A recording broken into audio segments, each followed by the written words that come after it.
guys, welcome back to The Bright Side. Macy here, The Bright Side Girl, and today's video is all going to be retellings set at sea. So excited to share this video with you guys. So it's going to be all about retellings that are on boats, that are near islands, that have some kind of like nautical ocean theme. All of these are going to be perfect for Mermaid Marathon, my Mermaid Pirate Ocean themed readathon happening June 26th through July 9th. Link all the information about the readathon down below in the description as well as up in the cards for you guys. And these will also be perfect for Retoldathon, which is going to be running August 7th through August 21st, which will be my retelling themed readathon. The announcement for that readathon will come out about a month before, so stay tuned and bookmark this video. But I just wanted to come and share some non-mermaidy themed books with you guys in case you want to add a few to your TBR and kind of mix it up a little bit. So I'm not going to be sharing any Little Mermaid retellings with this video because I mentioned them a lot in other videos and I wanted to kind of keep this non-mermaid slash siren related. So we're just going to dive right in. The first one is Clash of Steel, and this is a Treasure Island retelling. I haven't read this one. I know that it's young adult. I know it's a female-female romance, I believe, and that's really all I know about it. I've heard good things. The cover's adorable. So this is one you can add to your list. All right, next up is going to be Sweet Black Waves by Cristina Perez. So I've been wanting to read this one for a long time. This is a loose retelling of Tristan and Isolde or Isolette. I'm not sure how to pronounce it. I don't know a lot, but I know that that is a medieval romance with some Celtic lore and myth around it. Hopefully that's correct. I know there's a movie I've been meaning to watch for a while. So this is a retelling of it, and I believe this is all set like on an island. So in this one, we have two proud kingdoms stand on the opposite shores with only a bloody history between them. As best friend and lady-in-waiting to the princess, Bronwyn is guided by two principles: devotion to her homeland and hatred for the raiders who killed her parents. When she unknowingly saves the life of her enemy, he awakens in her ancient healing magic and opens her heart. So kind of also like a Romeo and Juliet vibe. But I believe these are set like by the sea or on an island, so excited for this. Haven't read this one yet, but have been meaning to for forever. Next, we have Fateful by Claudia Gray, which I cannot stop talking about. So this one will work not only for Mermaid Marathon, not only for Retoldathon, but also for Not So Scary-a-thon. So this one is a retelling of the Titanic with werewolves. That's enough. We don't need to talk about it anymore.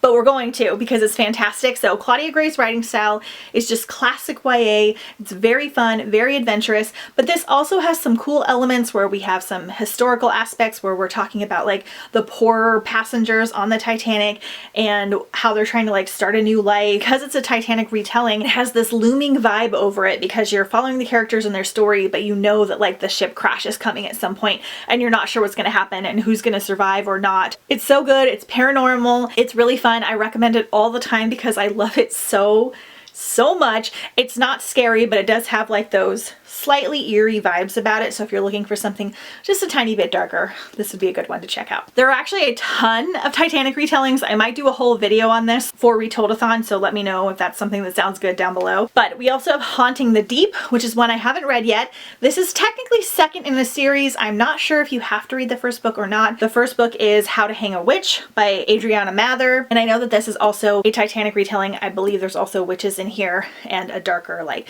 slightly spookier vibe. Also YA. I've been meaning to get to this one for a while, so we're probably going to do it this year. Next, we have a new one that you're going to see in my Mermaid Marathon haul video, but that is going to be Deep Light by Frances Hardinge. So this is actually a loose retelling of 20,000 Leagues Under the Sea. I haven't read that classic yet, but I really need to. So in this one, the gods are dead. 50 years ago, they turned on one another and tore each other apart. Nobody knows why, but are they really gone forever? When 15-year-old Hark finds the still beating heart of a terrifying deity, he risks everything to keep it out of the hands of smugglers, military scientists, and a secret fanatical cult so that he can use it to save the life of his best friend Jet. But how long should Hark stay loyal to his friend, and what is Hark willing to sacrifice to save him? So this one sounds amazing. Frances Hardinge also has kind of like slightly or spooky vibes for YA. I think some of her books might be really spooky, but I don't think this one is. And of course we've got those oceany 20,000 Leagues vibes. Another 20,000 Leagues Under the Sea retelling is Daughter of the Deep by Rick Riordan. Another one I haven't read. I believe this one is considered middle grade. I don't know much about it, but Rick's books are always so fun and adventurous, so this would be a great one to add. Then we have Cersei by Madeline Miller. So this is a partial retelling of like the Odyssey stories from Homer, because Cersei is one of the characters that Odysseus meets on his like journey. This is like fully her story, so this is such a cool map. So this is Greek mythology. So in the house of Helios, god of the sun and mightiest of the Titans, a daughter is born. But Cersei is a strange child, not obviously powerful like her father, nor viciously alluring like her mother. Turning to the world of mortals for companionship, she discovers that she does possess power, the power of witchcraft, which can transform rivals into monsters and menace the gods themselves. So we've got Greek mythology. This is adult. This is a bit of a slower read. It's set mostly on an island, so that's why I've included it in this video. It's definitely more slower and thoughtful, and you're following Cersei throughout like her mini lives. I really enjoyed it though, and I thought that this was a really good one. So I wanted to put it on this list. Okay, so next we have Beauty Queens, which is a retelling, like a loose retelling of Lord of the Flies. Again, another classic I need to read. In this one, we are following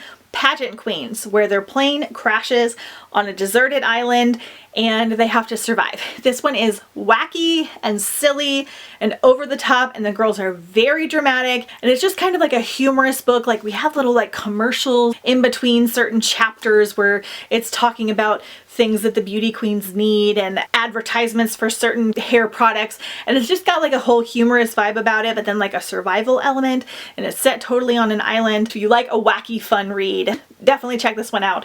Also young adult. All right, then we have Atlantia by Ali Condi. This one's not technically retelling, but kind of. I'm gonna consider this kind of a retelling of Atlantis, the myth of Atlantis, but this is like a dystopian world where we live underwater because we have to, and we've created like this underwater world and this underwater city. So it's more kind of like inspired by Atlantis. And I just love this one because it's set mostly underwater. We don't have mermaids in here, but there are technically sirens and just all the ocean underwater vibes. It's just such an interesting read. This one's a little bit more on the slow side, but the world building is just so interesting to read about that I constantly recommend it. So love this one. Then we have Lost Boy. This is a Peter Pan retelling. I have a ton of Peter Pan retelling recommendations, but I'm only going to share 2 today because again, I might make a separate video. So this is by Christina Henry, and this is considered like a horror retelling of Peter Pan. I think this is still technically YA, but just be prepared. This is darker.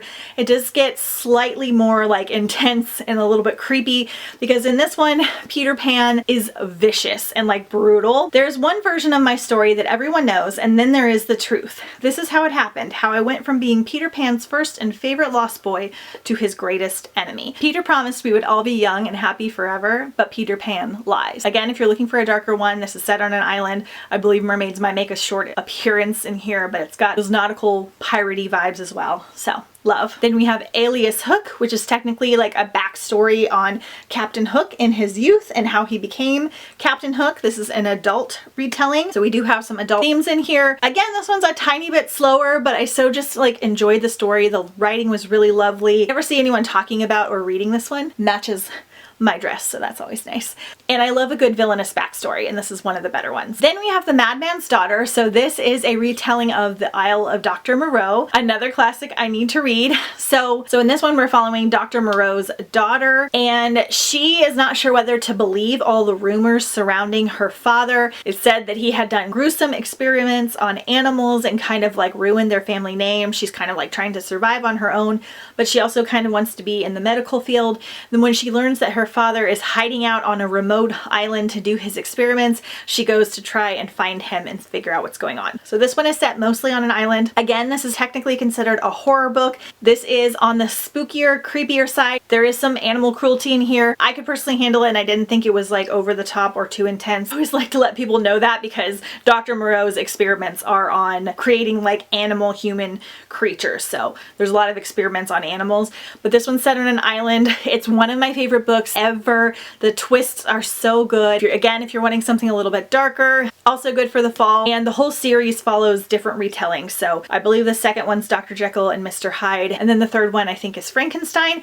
They all connect together and are like one big story, but they kind of shift the retelling perspectives, which is kind of cool. This is definitely the best one though, and a good one if you need some island vibes. And then lastly, and one of my all-time favorites, is House of Salt and Sorrows by Aaron A. Craig. So this is a 12 Dancing Princess retelling, and this is probably the only one on my list that isn't naturally like set at sea or nautical themed, but that is the setting for this one. I absolutely love the 12 Dancing Princesses fairy tale. It's one of my favorites. I've loved it since I was a kid. Basically about 12 princesses that go to sleep at night, and when they wake up, their shoes are like torn to shreds. Their father is the king and he doesn't know what's happening, so he hires all these different people to come in and try and find out where his daughters are going. And they're basically sneaking off to this like magical place. That's the base retelling. But in this one, the girls are slowly like dying one by one, and one of the sisters becomes suspicious that her other sister's deaths were no accident and kind of goes to investigate. So we've got some kind of like haunted vibes, but we're also set like at a seaside area. So we've got a lot of like ocean